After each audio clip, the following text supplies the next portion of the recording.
Após 10 anos de aventura, o grupo do herói finalmente derrota o Rei Demônio, mas Freyrin começa aonde quase todas as histórias terminam, no seu fim. Para ela, esses 10 anos, que foi o tempo da sua jornada, foram apenas um instante, mas para eles foram a vida toda. Antes de se despedirem, eles combinam de se reencontrar daqui a 50 anos. A Freyrin fala que vai ser daqui a pouco, entre aspas assim, né, que vai passar muito rápido. Mas todos riem. Mas enfim, quando o Freyrin retorna, 50 anos depois, seus amigos estão velhos e prestes a partir. Himmel, o herói admirado por todos, morre após o reencontro. E naquele momento silencioso, diante de uma lápide, Freyrin sente o peso do tempo. Pela primeira vez ela chora, não por tristeza, mas por compreensão. Ela percebe que a eternidade pode ser uma prisão, e que o tempo humano, mesmo breve, é o que torna tudo precioso. A partir desse ponto, Freyrin decide continuar sua viagem, mas agora com outro propósito. Ela quer compreender os humanos, seus sentimentos e suas dores. É uma jornada lenta, quase meditativa, onde o herói não luta contra o vilão, mas contra o próprio vazio. Ela reencontra o Reiter, já idoso, e acaba conhecendo Fern, uma menina órfã e sensível que foi adotada pelo próprio. Reiter pede para que Freyrin cuide dela após a sua morte, e assim começa a relação entre mestre e aprendiz. A viagem das duas não é grandiosa, mas humana, feita de pequenas memórias, conversas e silêncios. Freyrin ensina magia, Fern ensina a humanidade, e juntas, sem perceber, curam um a outra. Mais tarde, elas encontram Stark, o discípulo do seu antigo companheiro. Um jovem que teme o combate, mas que carrega dentro de si uma coragem adormecida.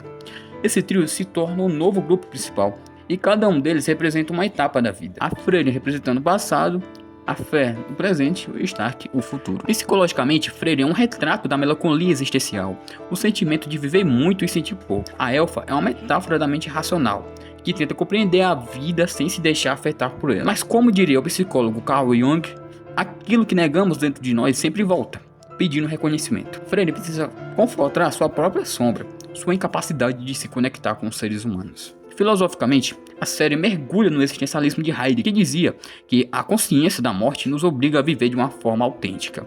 E é exatamente isso que Freyrin descobre, que o tempo humano é frágil, mas é nessa fragilidade que se encontra o sentido da vida humana.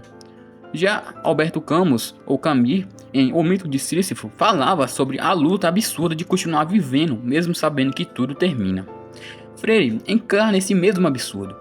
Mesmo após séculos, ela continua caminhando, não porque precisa, mas porque quer entender o porquê de continuar. A magia em Freyrin é simbólica, não apenas poder, mas memória e linguagem. Cada feitiço carrega a lembrança de quem criou, de quem usou e de quem acreditou nele.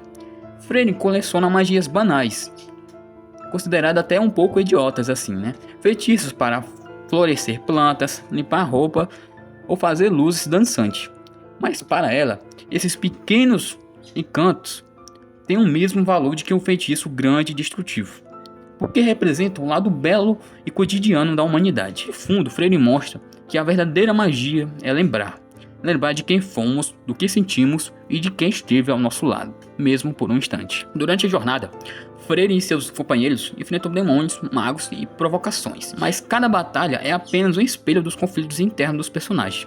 A luta contra a Aura, a demônia da submissão, é um ponto marcante.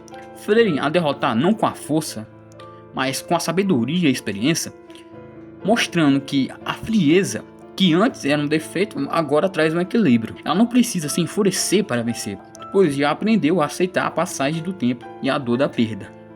No final da temporada, ela participa do exame de magos da primeira classe, um desafio que exige tanto poder quanto empatia. Ali, Freyrin demonstra não apenas sua força, mas sua maturidade. Ela já não é uma elfa indiferente, que vê a humanidade como passageira, mas alguém que compreende os valores da conexão, mesmo as mais breves. A narrativa de Freyrin ecoa o romantismo europeu, onde o imortal é um ser isolado pela própria longevidade. Ela é como uma deusa cansada, observando a história se repetir sem poder deter o tempo. Mas também há algo budista em sua trajetória, a busca pela iluminação, não através do poder, mas através da compreensão e da aceitação. O tempo em Freyrin não é um inimigo, é o professor silencioso, É o frio, é a neve, os ruídos dos ventos e o ritmo lento dos episódios são uma metáfora da passagem inevitável das eras e da necessidade de sentir antes que tudo desapareça. Freyre não busca resposta no fim do mundo, mas no interior de si mesma, e cada lembrança de Himmel, cada gesto de Fern, cada risada de Stark é um pedaço de humanidade que derrete o gelo dentro dela. No fim da temporada, Freyre e seus companheiros seguem a rumo ao norte, em busca do paraíso dos magos, mas a verdadeira jornada já aconteceu e está acontecendo dentro dela. Ela não quer mais reviver o passado, quer viver no presente. Ela aprendeu que a eternidade não tem sentido sem o efêmero, é que o valor da vida está no que acaba. Freyre é uma história de quem viveu séculos sem sentir e que finalmente compreende o que é o amor, o afeto, a perda, são o que nos torna mais humanos. Ela compreende pouco, né? Mas enfim. No fundo, é uma história sobre como até o tempo mais longo se torna curto quando não sabemos o que é viver. Bem, o vídeo foi esse, tá?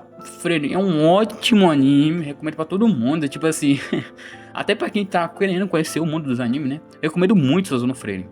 Apesar de que o ritmo lento pode afastar algumas mentes de TikTok aí, né? Mas enfim, é perfeito, muito bom. Segunda temporada tá vindo aí ano que vem, aliás, hein? Enfim, foi esse o vídeo.